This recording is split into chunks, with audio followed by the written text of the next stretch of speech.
আমি প্রশ্ন করার জন্য উঠিনি মঞ্চে। বিশেষ কৃতজ্ঞতা প্রকাশ করছি কয়েকটা বিষয়ে অ্যাড্রেস করে।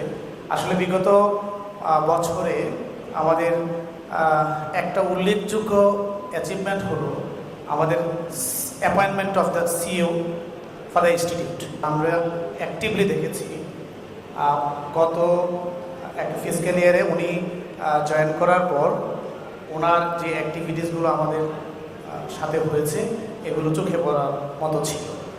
তো আমাদের অতীতের যে কোনো সিইও অ্যাপয়েন্টমেন্টের তুলনায় আমাদের এই অ্যাপয়েন্টমেন্ট অবশ্যই প্রিজর্ভ। থ্যাংক ইউ কারেন্ট কাউন্সিলকে। রিফর্ম হচ্ছে কালেক্টিভ বার্গেনিং অফ দ্য ইনস্টিটিউট। এটা কোনো একজন ব্যক্তি, কোনো একটা গ্রুপের এজেন্ডা না। রিফর্মে যে প্রস্তাবগুলো এসেছে এই হাউসে একজন মেম্বার আপনি খুঁজে পাবেন না, আমরা খুঁজে পাবো না যিনি রিফর্মে যে বিষয়গুলো আসছে এটার সাথে দ্বিমত পোষণ করেছেন। সুতরাং কেউ যদি বলে রিফর্ম আমার বা আমাদের বা একটা গ্রুপে, এটা সম্পূর্ণ ভুল ধারণা। এই ভুল ধারণাটা কোনো না কোনো সময় ভেঙে যাবে। পৃথিবীতে সম্ভবত 27টি দেশে চার্টার সেক্রেটারি প্র্যাকটিস আছে। তো এই সেক্রেটারিয়াল প্র্যাকটিসের মধ্যে সবচেয়ে প্রাচীনতম ইনস্টিটিউট হচ্ছে institution of corporate governance institution of UK and Ireland. এটা 1902 সালে রয়্যাল চার্টার ল দ্বারা প্রতিষ্ঠিত।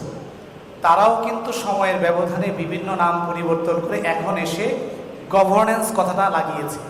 সুতরাং আমরা যে প্ল্যাটফর্মে কাজ করছি, অফকোর্স সানাউল্লাহ স্যার একদিন ক্লাসে বলেছিলেন, আমরা যখন স্টুডেন্টশিপে বলেছি যে বোর্ড ফাইডেশিয়ারি রিলেশনশিপ নিয়ে কাজ করে। অর্থাৎ আমরা যারা কাজ করছি তারা বোর্ডের জিম্মাদারি এবং বোর্ডের সাথে অন্যান্য স্টেক হোল্ডারদের জিম্মাদারি নিয়ে কাজ করে। সুতরাং গভর্নেন্স কথাটা এমন একটি পর্যায়ে গ্লোবালি চিন্তা করা হচ্ছে এখন। আমি রিসেন্টলি কয়েকটা সেমিনার অ্যাটেন্ড করেছি, ইন্টারন্যাশনাল সেমিনারে, ওয়েবিনারের মাধ্যমে হয়েছে। তারা গভর্নেন্স কথাটাকে সব জায়গায় হাইলাইট করছে। সুতরাং আমার কাছে মনে হয় ইনস্টিটিউটটা এমন যদি হয়, মানে আমি সাহস করছি যে corporate governance institution of Bangladesh এরকম হয়, বিভিন্নভাবে নাম পরিবর্তন করে যে কোনো ফর্মে, যেটা আমাদের কাউন্সিল ভালো মনে করবে, গভর্নেন্স কথাটা ইনস্টিটিউশনের নামে যুক্ত হতে পারে।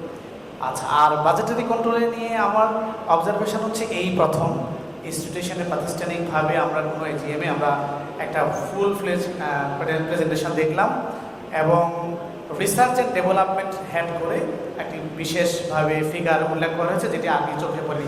ধন্যবাদ কারণ কাউন্সিলকে। আমি আসলে প্রশ্ন করতে উঠিনি। Thank you. ধন্যবাদ।